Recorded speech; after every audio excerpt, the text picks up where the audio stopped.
नमस्कार, मेरे YouTube channel पर आप सबका एक बार फिर से स्वागत है। मैं सुमित अवस्थी हूँ। आज बात एक बहुत ही संगीन विषय की करना चाहता हूँ। हमारे देश में लोगों को पता नहीं क्या हो गया है, किस तरीके से रिएक्ट करते हैं, कब रिएक्ट करते हैं, क्या लिखते हैं, क्यों लिखते हैं, ये समझ में नहीं आता। पता नहीं क्यों लोगों को छपास का रोग लगा हुआ है। जबरन कुछ ना कुछ बोलना ज़रूर है, और ऐसी चीज़ बोलना है जिससे और कटुता, वैमनस्यता, दुराव, बुराई समाज में फैले। मैं आपको सबसे पहले एक ट्वीट पढ़ के सुनाता हूँ। बहुत इंपॉर्टेंट ट्वीट है ये, और देखिएगा आप देश की राष्ट्रीय महिला आयोग की अध्यक्ष क्या लिखती हैं। महिला आयोग के अध्यक्ष ने बीती शाम कल एक ट्वीट किया, और उसमें वो कहती हैं, एक सेकंड में पूरा ट्वीट निकाल के आपको दिखाता हूँ, और उसके बाद आपको समझ में आएगा कि मैं क्या बात कर रहा हूँ। महिला आयोग के अध्यक्ष हैं विजया राहतकर जी।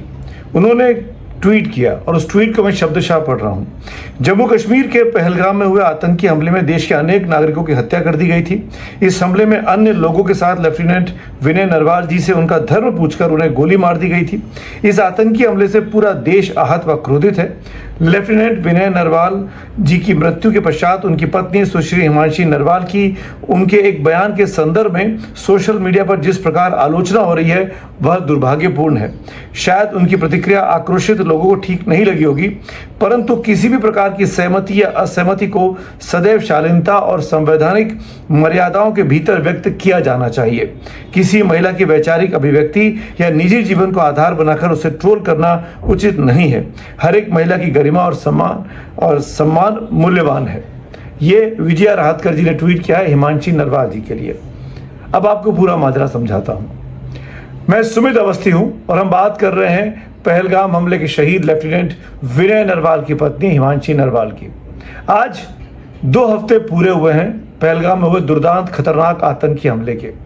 पूरा देश लामबंद दिखाई दे रहा है। आतंकवादियों को पकड़कर सजा दिलाने की बात कर रहा है, आतंकवाद को नेस्तनाबूद करने की बातें टॉप लेवल से तक से की जा रही हैं। लेकिन इसके बीच में कुछ लोगों ने इतने बेहुदे ट्वीट्स किए, फेसबुक पोस्ट किए, जिनके बारे में यहाँ पे जिक्र करना आज बहुत ज़रूरी है, और ये खास तौर पर हिमांशी नरवाल जी के बारे में। मैं वो ट्वीट्स बताऊँगा आपको, लेकिन पहले याद दिला दूँ, लेफ्टिनेंट विनय नरवाल और हिमांशी नरवाल की शादी 16 अप्रैल को हुई थी।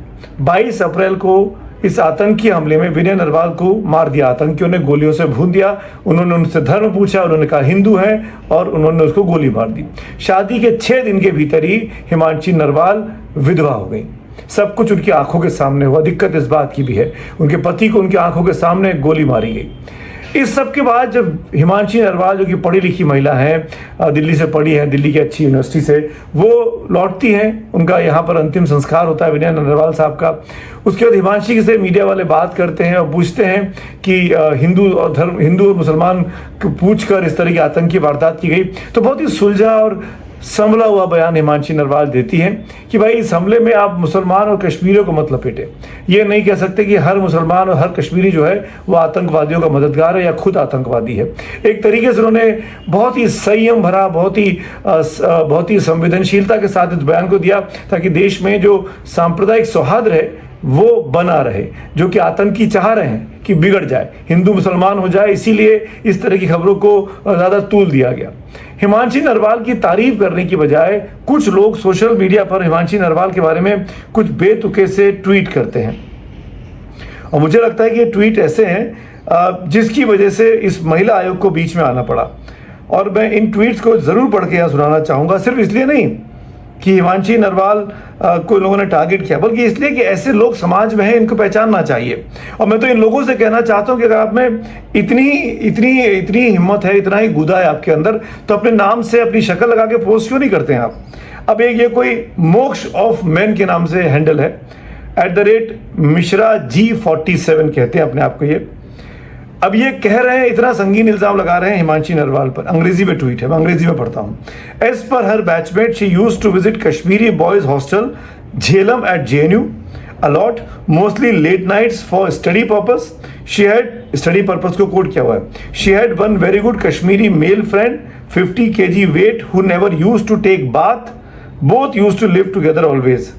अब इन्होंने ये 3 मई का ट्वीट किया हुआ है, इसको 217 के इंप्रेशन मिले हुए हैं, 2,17,000 आप समझ सकते हैं। और क्यों? क्योंकि इन्होंने हिंदू मुस्लिम की बात जो हिमांशी नरवाल ने नहीं की, वो इनको जनाब मोक्ष ऑफ मेन को पसंद में नहीं आई। कोई सबूत नहीं कि जेएनयू की कब की बात आप कर रहे हैं, क्या आपका नाम है, क्यों आपने सीधे हिमांशी नरवाल को टारगेट किया, क्या आपकी मंशा है, आप कुछ नहीं बता रहे हैं, अपना नाम नहीं लिख रहे हैं, अपने बारे में अपनी आइडेंटिटी नहीं दे रहे हैं, और एक बेतुका सा ट्वीट हिमांशी नरवाल को बदनाम करने के लिए कर रहे हैं।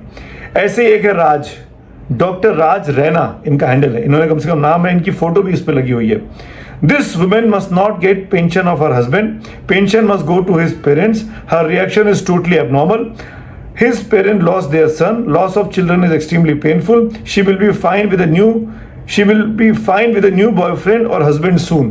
यानी इसको तो नया बॉयफ्रेंड, नया पति मिल जाएगा, इसको जो भी पेंशन मिलने वाली है विनय नरवाल साहब के, दिवंगत विनय नरवाल की, वो नहीं मिलनी चाहिए। ये इसलिए ये भी इसीलिए खफा है कि इन्होंने हिंदू मुस्लिम नहीं किया, जैसा कि इनसे पूछा मीडिया वालों ने, और ये चाहती तो कह सकती थी पूरे तरीके से इस मामले में कि भाई हिंदू मुसलमान का मामला है, लेकिन हिमांशी ने ऐसा नहीं किया, इसीलिए ये कुछ लोग इस तरह की बातें कर रहे हैं।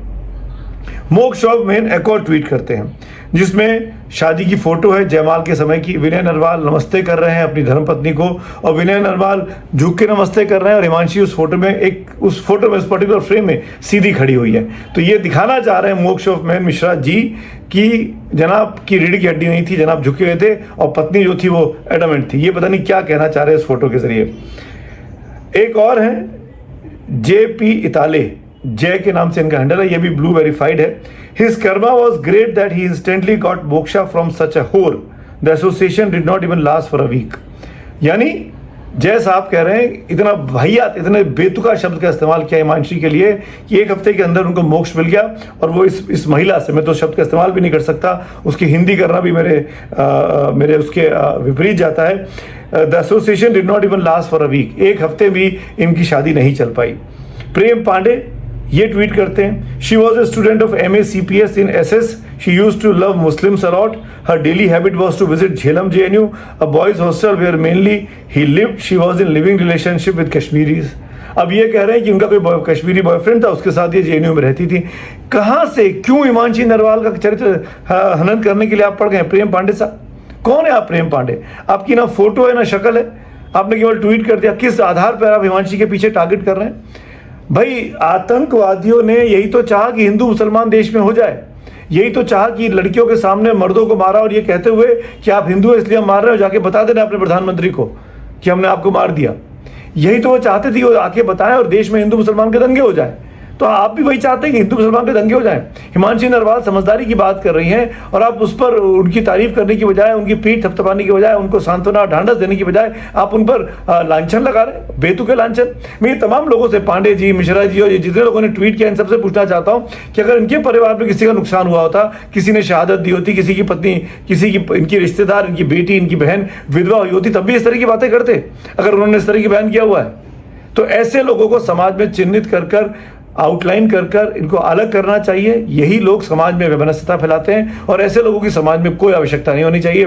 जितना बॉयकॉट हो सके, जिस तरह के ट्वीट उन्होंने किए, इस तरह करना चाहिए। टॉप लेवल से भी इन लोगों पे कोई कार्रवाई, अगर ये कहीं से जुड़े हुए किसी संस्था से, तो उनको भी इनके खिलाफ कार्रवाई जरूर करनी चाहिए।